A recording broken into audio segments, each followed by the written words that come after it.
Doesn't feel as professional sat here, does it? No, Feels really too weird. relaxed. So, welcome to CrossFit Corner, CrossFit Coaches Corner, episode 7. Start again. Yeah, it has been a while. So, welcome to the CrossFit Coaches Corner, episode 7. So, we are in a new location. We have a shiny new bar Yeah. / podcast studio that is nicely being given to Donated. us. Donated. Well, it's not really ours, but Steve Rutter has allowed us to use his man cave, which is another level of a man cave. And it's going to give us a lot more flexibility to be able to jump in and jump out and do podcasts on different topics without having to book out the studio and waiting for the guys to edit it for us. We're on the road ourselves. This is a trial, and we're going to just cover some topics that have come up and pretty much the reason why we've not done one of these in quite a while now. Been a bit busy, haven't we? So, if you have got any comments or you love how we're doing it or you think actually it was better before, let us know and we'll... But it's not going back. Yeah, It's too expensive. We'll have a little think, but we'll see where we go. So, why have we not done this for ages? It's been a good... Say December was probably the last one that we filmed. Yeah, last one that we posted was December, about the nutrition. We actually recorded those probably November time. Yeah, and to be fair, we haven't stopped since then. We've been a bit busy, haven't we? So in that time, we've taken on a new building. Yeah. We've refurbed it ourselves around everything else we did. That is now up and running as of the 27th of January. CrossFit Brough is up and running. Members... Great turnout so far, aren't we? Insane. Better than we expected, to be honest. It's arguably catching the other gyms pretty quick, which is really, really good. And building its own little community as well, which is, I think, the concern of Carl and Simon and things who are working down there is we haven't got a community yet, but that does take time to build, and it's building really nice. Family orientated, which was always a goal. Yeah, so the other two gyms are really active gyms, aren't they? They've got quite a high standard level of CrossFit and everything, and I think with CrossFit Brough we wanted to go down a bit more, it sounds really cheesy, but giving back. Yeah, to the kids and families, definitely. So we're doing kids classes every day, 2 kids classes, Monday to Friday, and I think it showed on the Friday Night Lights on the first one, it was just full of kids and families, and kind of goes back to that original idea of... We wanted it to be definitely family orientated. We do... at the other gyms sort of cater for families as well, but not specifically, whereas Brough is the goal is to bring family fitness to that area absolutely through CrossFit. So that's gone better than I think any of us could. Yeah. So we started really the work, what would you say? Beginning of November, was it? Yeah, and took us 3 months to completely refurb the place. So we haven't had time to really do this. Our whole focus was to get that open, which... We were a couple of weeks late, but considering... We're back in the game now. And to throw that in the works, we'd already agreed to some work to do at Hull. So the members at Hull will have seen the big difference down there with the open gym has now been separated. So Inner Athlete has sort of a gym within a gym, which is completely his own area. Yeah. Separated, so there's no sort of crossover or people getting in each other's way. And the members there have their own dedicated open gym, which... size-wise, probably ain't too dissimilar to what they had, but it completely keeps it separate.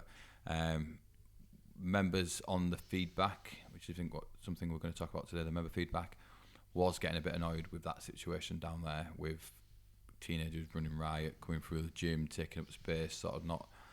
And they are teenagers at the end of the day, so like they kind of don't understand gym etiquette, I suppose. Yeah. And how grumpy old people can get. Yeah, especially if they're getting in there to do the CrossFit workouts. So that's been split. So that work's complete. I think there's just a tiny bit of flooring to patch in. Other than that, it's all up and running. Peter's put new lighting everywhere. So the place is looking pretty fresh at the moment. We'll get on with decorating that place as well this year. Like you said, the feedback forms we had went out for both the gyms, and going forward, it'll go out for all 3 gyms, I suppose. Yeah. There was quite a lot picked up. None of it really, thankfully. Negative? No, none of it was really negative. There's obviously a few moans and groans about those open gyms, so we've addressed that, and we've sorted Hulls out. We've put some different things in place at Humber to try to ease that open gym use. But part of me hates the open gym, part of me loves it. The part I hate about it is the grief we get as coaches, and we're not moaning about it because it is what it is, but we are a class-based fitness gym, and that's where the bang for the buck is. That's where the community is. That's where you're going to have some fun and laugh there, as well as working out, catch up with friends, make new friends, So it is bittersweet that the open gym causes some issues sometimes, but it's a very much a nicety to have for members to be able to go in there and practice and use outside the class. Talked about this on the intensity though, didn't we? That if you are in the class and giving max intensity, whatever that may be, you don't really need to then go for another hour session in open gym. No, I think occasionally the accessory work with CrossFit does help, but does that outweigh maybe doubling our open gym space for accessory work? No, unfortunately, as much as it is a gym, it is also a business, and we've got to run it like a business, though we don't get all those niceties. Talking about niceties, 8 new Rogue Echo bikes and landed at Humber, and apparently nobody mentioned the bikes were looking a bit tatty on the survey, which a few people did, hence why we've just invested in some new bikes, because them assault bikes have had their days. So all new bikes at Humber. Yeah, and pretty much all new equipment at Humber. There's a lot of new dumbbells, new kettlebells, same at Hull, new dumbbells, new kettlebells, just to make sure that everyone's got enough for the classes, new wall balls. I think if you go across all 3 sites now, equipment-wise, we're not tatty at all. It is all very new, nice-looking stuff. And I think that was probably the only big thing on the feedback form, when it of maybe looking a bit tired 10 years in. Some of the equipment is stud. It's like fair play. Them wall balls that we had at Humber were 9 years old and used every week. Yeah. Abused. Multiple times. Yeah. Thrown. Dropped. And only one split. So they did all right. Yeah. They did all right. They definitely misshaped a bit. We're definitely there now with all new equipment. Everything's looking how it should. So that was addressed. As I said, the things that we're doing, I absolutely love, is the coaching progression stuff that you probably don't see. I know we joke about Ofsteds in and we're getting assessed, but do you want to go through actually what is the point in this? Because it's not just to put the coaches under scrutiny and make it awkward for them for an hour. What's the grand plan with it all? So we want every session to be the best, and we kind of want everyone singing off the same hymn sheet as well. So by one person leading it now, which is myself, everybody will get sort of similar feedback. So between me and Pete, we've been coaching the longest. Dan's up there. So we're trying to pass on the education, the lessons we've learned the hard way over the years to the newer coaches, because what's really nice to see is, like yourself and Simon and Rach, they want to be better and they want to learn. So we've done enough hours on the floor to be able to pass on that knowledge. We've done enough qualifications as well, so we don't just do it on the floor, we try to back it up as well with the education side, so making sure that every session we deliver is the best possible session. Sometimes it can be hard to keep that concentration depending on the session. We joke sometimes it's like a bit of a cheerleading class. That's all down to the programming, but on those busier classes where you need to be on your toes, it's good to have more experienced people there. So it was really good. Done 2 last week. Rachel's in tonight again, and then I'm in with Simon on Monday. So every week I'm trying to pick up at least one coach. Yeah, and I think from a coach's point, I think I'm coming up 2 years now. You build that confidence, but you can build bad habits in without knowing it, because even though the CrossFit teaching and stuff is good, they don't teach you how to coach, do they? They teach you the methodology, and you've got to go away and work on that. But unless you are getting quizzed, because not normally there's another coach in the class, you can get into bad habits. So I know I definitely got into a few, and it is good to be pointed out. Try not to do this. Yeah. So like I say, I'm no different to others. Like I will also, Dan or Pete, probably Dan will end up coming to do mine. I'll do Dan's and I'll also do Pete's. It was funny, I went and did Pete's drop-in. Well, I went and did the half-hour class that whole other week, and they was all taking the mick out of Pete. Ofsted's here. I think, and it's the same as any job. Employees can get very comfortable in their routine. Yeah. I think we forget sometimes that it is a job. We love doing it, but then bad habits, and you can potentially cruise without knowing it. You do need someone to shake it up. Yeah, and you can become very complacent in what you do, especially when you're, for example, myself on a 6 and 7 o'clock class. I'm there Tuesday to Friday and Saturday mornings. I see the same faces. Yeah, it's quite easy to be distracted and have conversations which I definitely do, but I have that little kick up the arse sometimes to be like, oh, I've got a job to do here. I'm not here just to socialise and have a laugh with people, which is part of what the coach's job is try to create that atmosphere as well. So it's a fine balance, but we want the best session for that member. Yeah. So when a member walks through the door, they want to know that Alex is on. Right, okay, I know what to expect with Alex. Dan Timmer's on. Right, I know what to expect. I don't just want Alex on tonight. I wonder if we'll get any coaching tonight. Which we do hear from other gyms. Definitely. And I'm sure people have probably, I'm not going to stand here and say people have walked out the door and gone, oh, I didn't really get any coaching time, because it does happen. Yeah. It can be a busy class. You can have new members on. Old members might get left a little bit. But the goal is to try to make that as minimum as possible. So these are all the plans we've got in place going forward, haven't we? So the feedback forms, the coaches' assessments, just general coach drop-in meetings, all stuff like that is mainly designed for us to keep it growing as a gym and a business. Yeah. So try and keep all overheads down and keep members. People often don't ask, we don't really speak about the business side really, but the number one retention tool for us is to keep those classes as top level as possible, because people are getting what they want out of the sessions. They're not going to leave, so that builds a good business. That gives us the cash flow to keep investing into the business. Then they go, hey, you want to come to my gym? I get loads of coaching. It's really good. The coach does this, the coach does that, the coaches do this. Communication is really good. And it's building itself by what we're doing on the floor. And if we're doing that job on the floor, members leave, they're not telling their friends about it, the business doesn't grow, we can't invest. So it all runs together, I suppose. And we don't just have a look at, we're not just enclosed looking in, are we? So we do look how other gyms do stuff. I spend my time watching other gyms, seeing if they're doing anything different, seeing if they're doing things better. I'm slightly obsessed with method. So, Jim, if you ever listen to this, I'm slightly obsessed with what you're doing all the time, because you seem to be setting the standards. So it is gold standard. Fair play to you, and I probably do peak setting as well, because I'm like, look what method are doing. Look at this. Look at this. But Dan's on board as well, so... but that's good. If you've got a target to go to and someone's maybe next level to then strive to get to that can only benefit everybody involved, can't it? Yeah, absolutely. And then hopefully that passes on as well, that newer gyms might look at us and go, wow, they're doing a real good job. Yeah. I'm just copying off Jamie. But they sets the standard for them guys as well, which is what we want with CrossFit. We want the standards to be high in CrossFit to differentiate ourselves to your functional fitness gyms, the largest functional gyms and stuff like that I can do in CrossFit and not. So we want to make sure the standards of CrossFit stay high all around for everybody. There we go, Dan. Keep our standards high for Mr. Clark. So the only other things we've got coming up in the near future now, we're not taking our foot off the pedal, are we? Gym's open, getting this back on the go. We're in the middle of the open. Yeah. So we are, when this is recording, coming up to the second week. Yeah. So 25.2 will be released tomorrow evening. So 25.1 was a 15-minute AMRAP. Burpees, dumbbell, clean jacks, and walking lunges. I really liked it, actually. I thought it was a good workout. CrossFit have tended to do something that's accessible and an easy RX. I wouldn't say it is an easy RX. Yeah. It is. Let's not flutter too much around it. Like, the standard was accessible for people to do. RX was really good, and I pushed quite a few people to go RX, and they did it.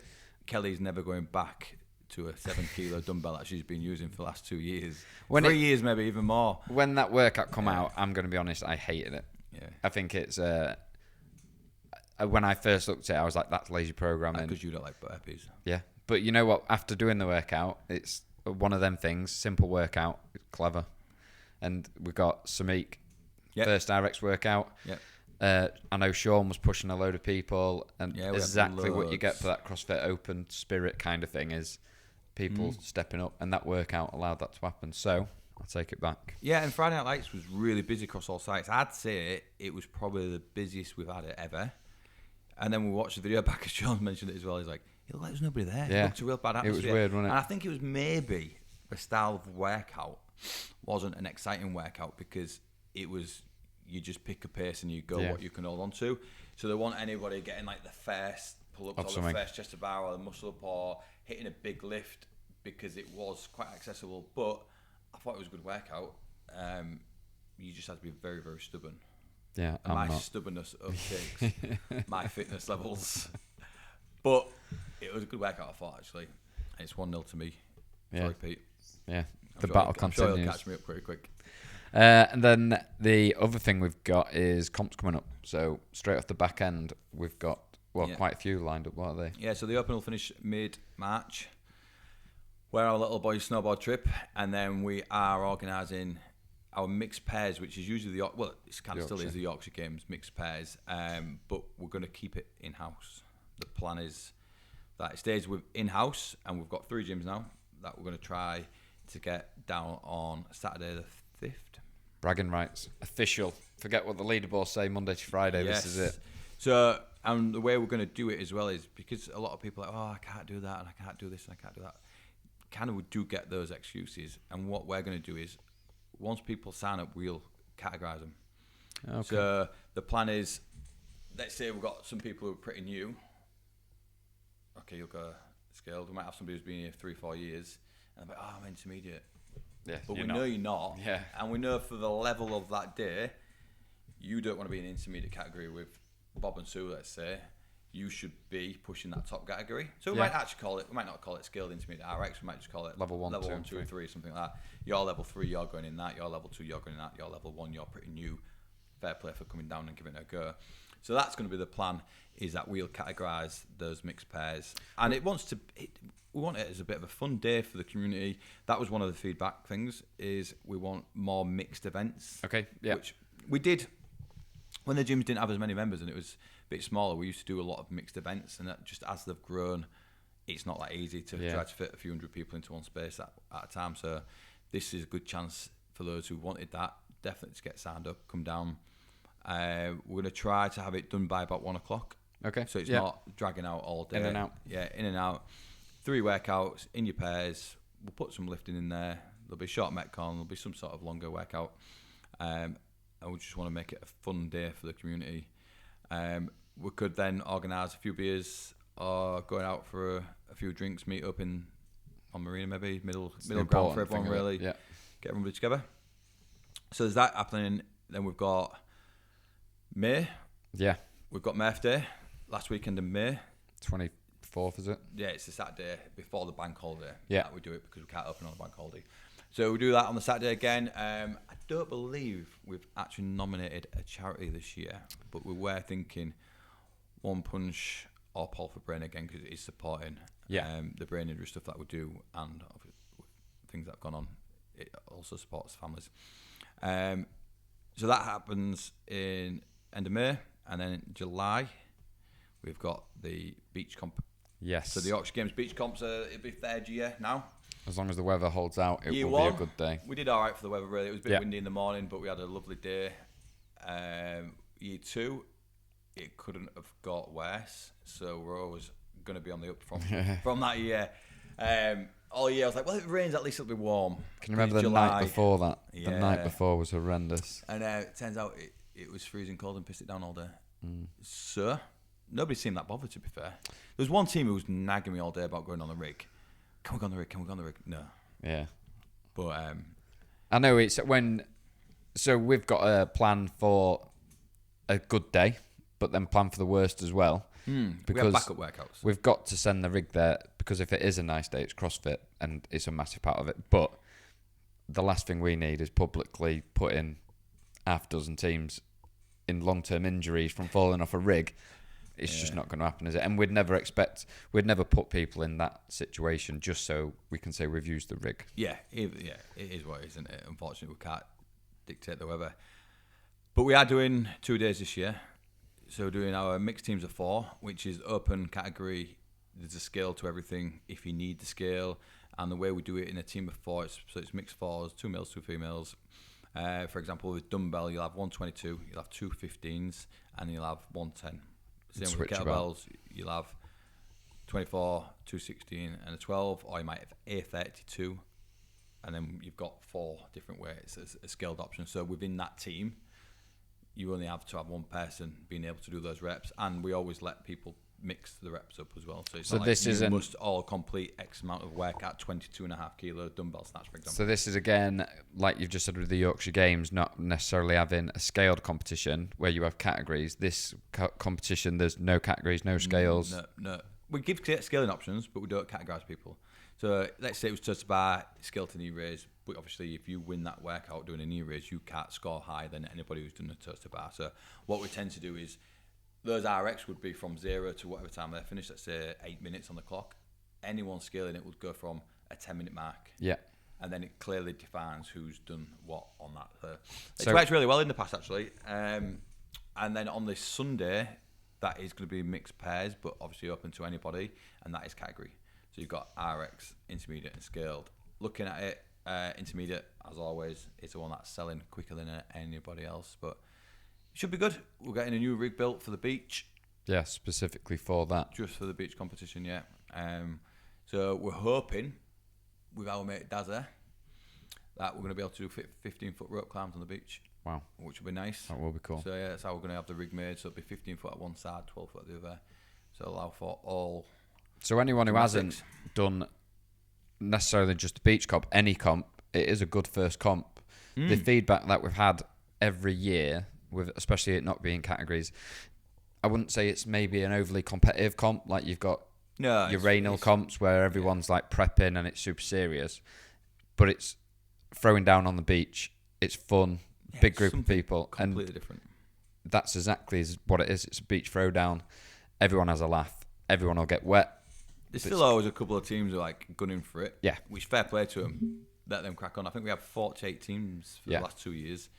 And if you've got 4 or 5 really pushing for the top, let them push for the top. Everyone else. But it's a good first comp, I always think. I mean, I've done it and I've worked it and I've just watched it.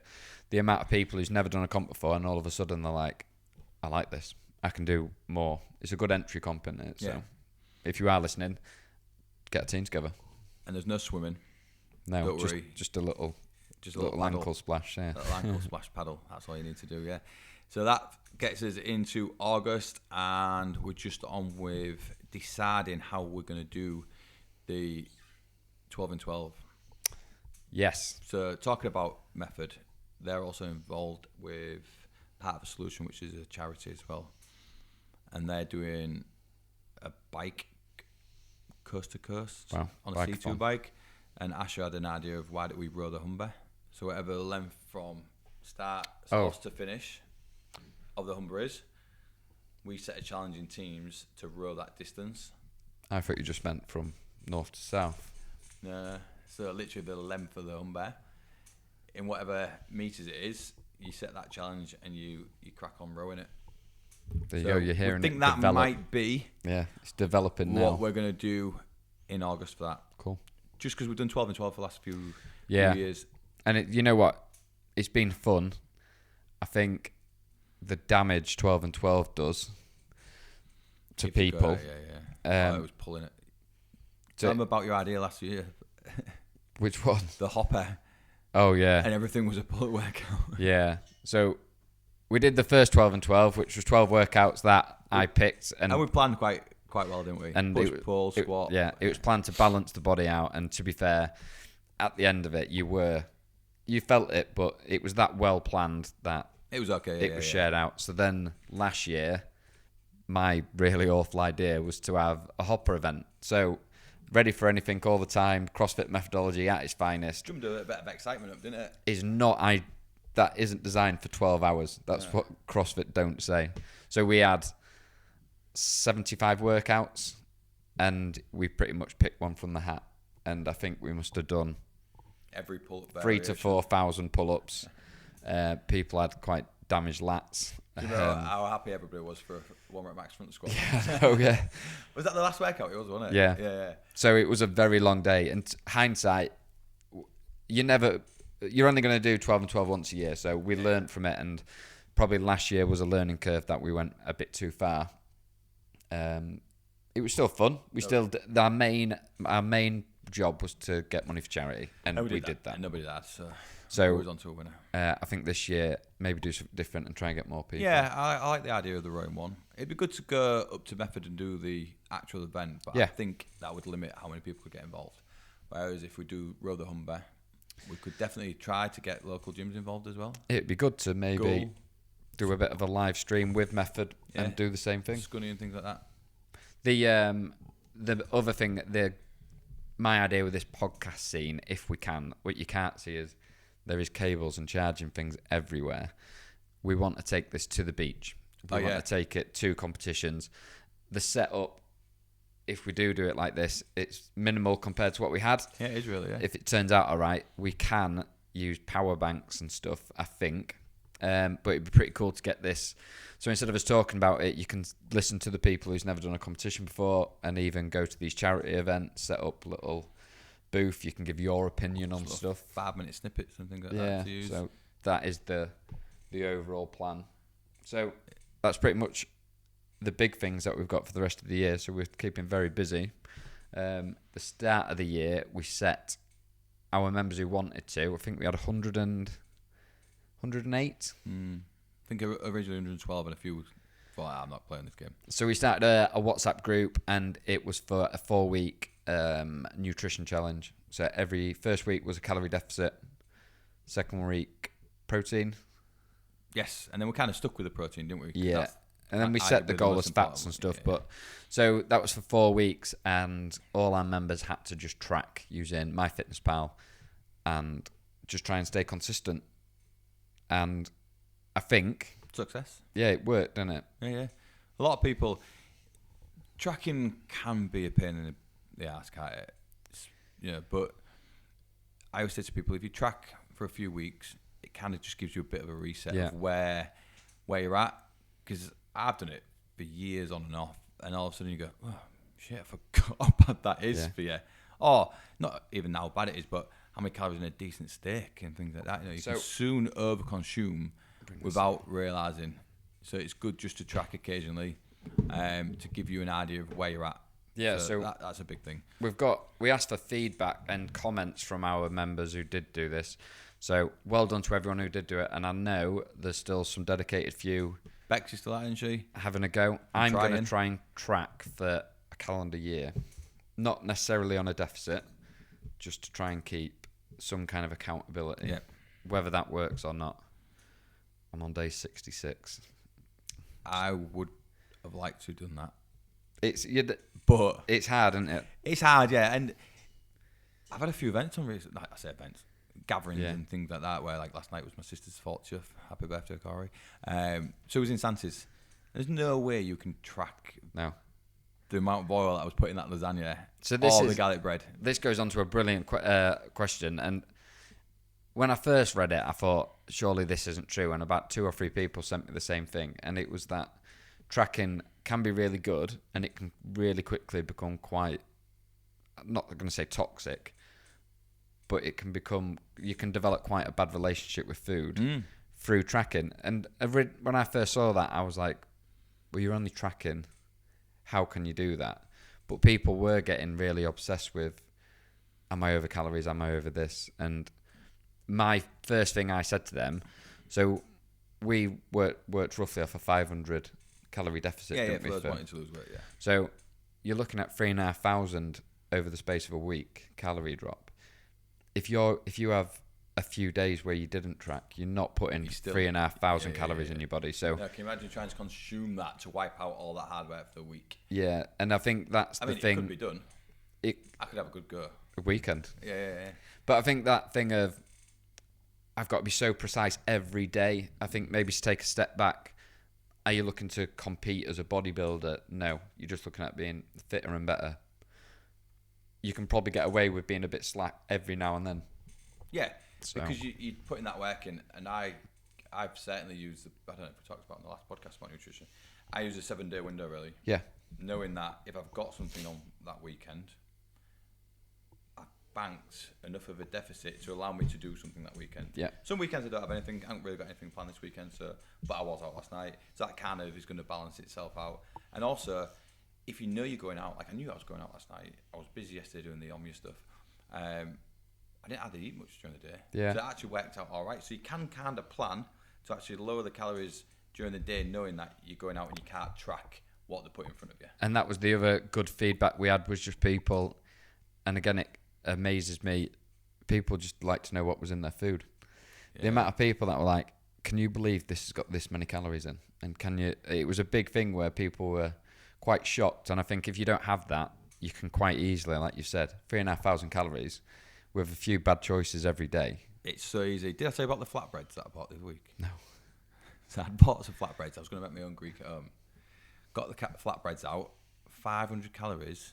580 something calories in a single flatbread. Wow. I put them in the freezer. So I can't warrant 580 calories or whatever it was on a flatbread when I got a wrap out and made the same thing for 200 calories. So I think a lot of our members, even if they're not carrying this on, I think they've just got a bit of an appreciation. Just to check things. Best advice ever would be every couple of months, just spend a week tracking again, just to re-educate yourself. I think that's all you need to do, really, because it probably could get very toxic. Yeah. You're tracking every day. And we're not trying to make people obsessed, we're just trying to make people aware, aren't we? So I've been working with 2 people, and they've had unreal success. Their biggest thing was tracking on weekends. So just because you're tracking, it doesn't mean you've got to be tracking your numbers well. Tracking is just a visual representation of what you've done. Yeah. So telling them to go get pissed, have a kebab, that's fine. Just track it. Yeah, just understand what you're doing with it. And then that gives you a week overview. So my thought was that don't be toxic with it, but we still need to log them numbers. We still need to see it. Like you were saying, if you're not sure on what something is, and you regularly have a bottle of wine, I was speaking to somebody yesterday actually, 3 bottles of wine a weekend. One on Friday, one on Saturday, one on Sunday, for example. Well, that's almost your 3,500 calories that we've just said. Well, it was between, Google said, roughly between 600-700 calories a bottle. Yeah. So you got 2,100 calories. You're going to have some niblets in there, yeah. A fluid. So I was like, maybe we could just take it back to 1 bottle. Like, I'm not asking you to stop. Yeah. Just take it back. Just still enjoy something, but instead of having 3 glasses, have 1 glass of wine a night. So, and that was the big thing of, I won't say who I've been working with, but they I'm had... sure they were, man, because they have done well. A pat on the back. Yeah, Halo and Connor, they've done amazing. But Connor's big thing was he quite tempting to fizzy drinks every now and then. So we've kind of cut that back just for this diet thing. And on the weekend he had one, and he was like, do you know how good it was? We missed that. I mean, as kids, when you used to take your kids to the sweet shop and stuff, eyes glow up. It's always in the house. Yeah. A treat. We don't have that as adults. Our treats become our normal day-to-day diet. Yeah. And I think that's definitely for them. We haven't changed their lifestyle, anything. We've just been a bit accountable. I think Haley was really pleased. Well, I know she was pleased because I just with a workout on Friday. Yeah. Because the pace on the burpees. So very, very good. Both of them have been on a deficit. They've lost a massive amount of weight, but their progress, PBs, moving better. Food quality. It's fuel, isn't it? People always think your high performance Mustang on the drive here on red diesel. I expect it to work well. I think everyone's idea is if you're on a deficit, you haven't got enough food in you. You're then food quality, flagging. Yeah. I think the difference is changing your mindset on what food is, and them 2 just have been perfect clients. They've just shown exactly what you can do. So 2 very dedicated people actually. So they've been really good. And the other thing, which I think is funny, I don't know what people were expecting. It's nice to see that coaches are human. And they were saying it's good to see that we were posting bad days of being over calories, not enough protein. I can promise you, if you see me with my top off, that is a regular occurrence. Like, and you don't want to follow me around for a day. No, so I'm a pig some days. And I think the way I look at it is, I work hard, got always busy. I'm trying to be a little bit good. That's it. Yeah. We train a lot. If we just maybe cut back on some of the stuff that we know is bad, that's all I'm asking. I'm not looking to be 80-20. If you're good 80% of the time, the other 20% you can have a little bit of leeway.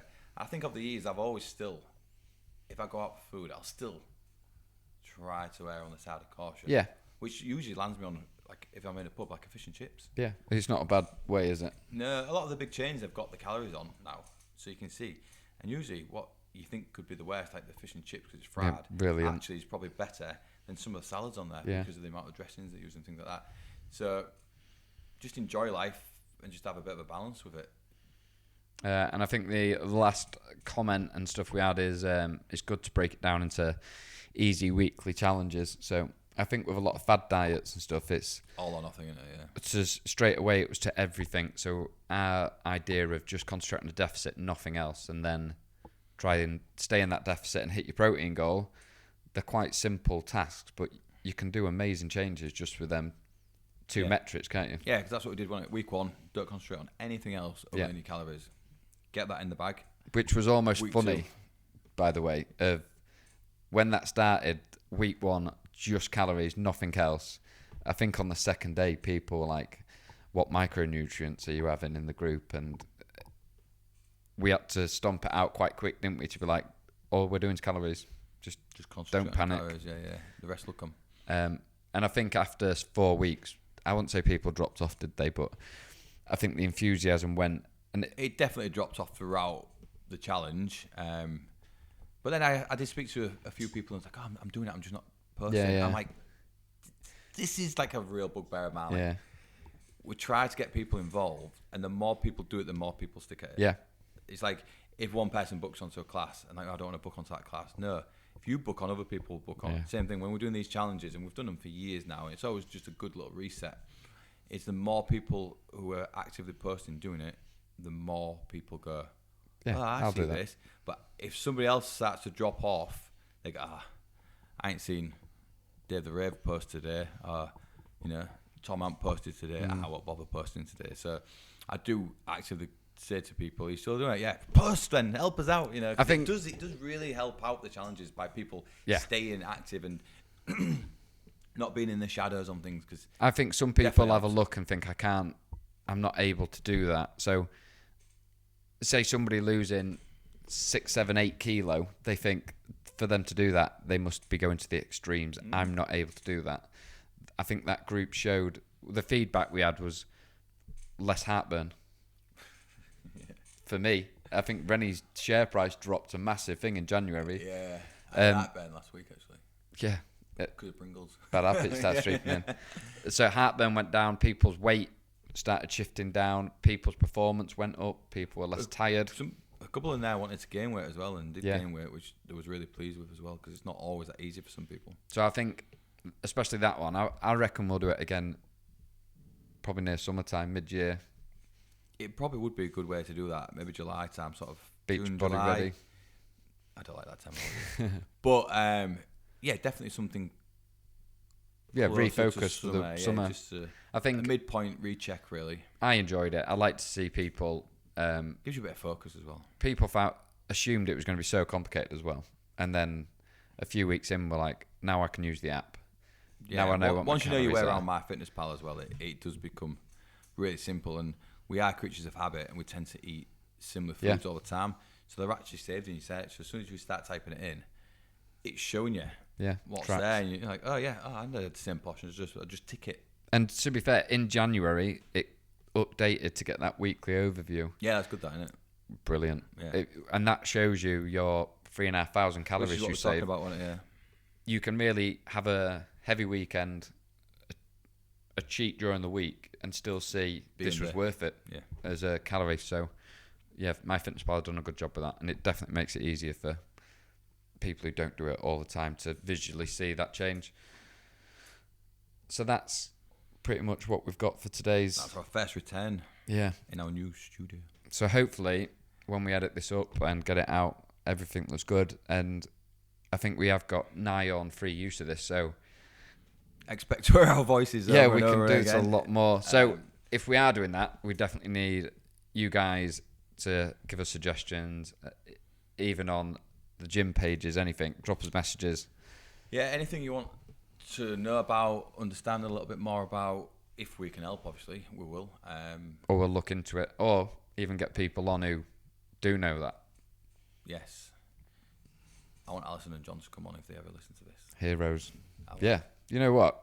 Our family, our gym mum and dad. Yeah, that would be a good shout. Because I think I was talking to somebody yesterday at that actually, and you could see he was so uncertain about doing CrossFit because he's in his 50s, his knees and his back hurt. And I was like, I use those two as an example. It'd be great to get members sharing their stories, members who are a little bit older and come and a very active part of the community as well. And, you know, some people who have never done the gym before. I don't want you to get the idea that John is a frail old man either, because I've sat next to him on a rower. Oh, he's powerful, yeah.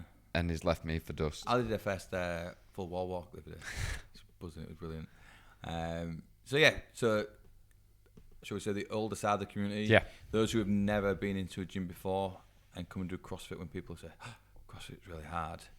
To give their experience of how they started, what their background was, which potentially nothing, to how they are now progressing a year on maybe. And probably some of our older members members who have been here a long time, to share how they keep going, what keeps them entertained into it. You've got the competitive athletes like Lois, who's been around since the days we opened. Haley, who we've talked about, she started when we opened, has always been very consistent. What keeps them consistent? Why do they come? It'd be good to get some insights from members. So we definitely, if you fancy coming on, definitely put your hand up, because we'll get you in. We're not paying. No discounts on memberships. Less too expensive discounts. Yeah, I was going to say. I think we enjoy doing this, but whatever you want, it's what we're going to give the information out. So, and it is really focused at our members. Yeah, like it's good if other people listen, maybe learn a little bit from it, but this really is a communication tool for the gym's members. It was always meant to be that as well, wasn't it? So yeah, the idea was to get people on who maybe you guys don't know or don't talk to or don't know anything about. Like, it took me genuinely about a year and a half before I realised Sean owned Icon. I'll ask Sean to come on, because he's just so humble with it, which is, I've talked to him about it, completely agree. You don't want to push his product to gym members if you don't have to, but I reckon other gym members would like to know his story, because when you sit down and chat to him for a bit, it's pretty impressive everything he's done. Don't blow too much. No, I'm not. I'm just thinking. No, it is, and understanding why his products aren't cheap as well, because they're not. Yeah. Compared to other things on the market, but there's good reason behind that. You pay for what you get in life, don't you, unfortunately. So we'll bully Sean onto explaining now. We've just said about his products being really expensive. Yep. We'll ask Rachel to tell him. Yeah. But yeah, so that's it. Hopefully this worked well. Give us some feedback, and hopefully we'll see you for the next episode. Thank you.